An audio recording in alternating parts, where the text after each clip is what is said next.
gdje se već gotovo 4 decenije susreću djetinjstvo i umjetnost, danas stvaramo riječ. Onu koja gradi mostove, spaja svjetove i šapuće o miru.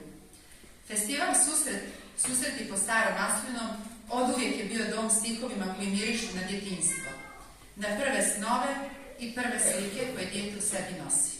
I baš zato ova nagrada, Stara Maslina, nije samo priznanje za stvaralaštvo, već i simbol čuvanja onog najdragocijenijeg, djetinje iskrenosti, mašte i svjetlosti. Ove godine nagrada odlazi u ruke čovjeka koji te vrijednosti nosi u svakoj riječi, u svakom stihu, u svakom osmijehu koji njegova poezija budi, našem Dejanu Aleksiću. Dejan je pjesnik koji zna kako da svaka riječ postane igra, kako da od najobičnijeg dana napravi čudo, kako da kroz dječji pogled pokaže svima nama ono što zaboravljamo, da su nježnost, radoznalost i dobrota najveća mudrost svijeta.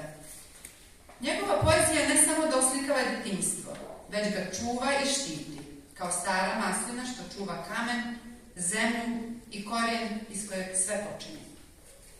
Zato, dragi Dejane, u ime javne ustanove Kulturni centar Bar i u ime svih onih koji vjeruju u snagu dječje riječi, sa ponosom vam uručujemo nagradu Stara Maslina, kao znak zahvalnosti za vaš cjelokupni stvaralački opus, za djecu koji ste dali stihove, osmijehe i snove, i za sve nas kojima ste pokazali kako se kroz poeziju čuva djetinjstvo svijeta.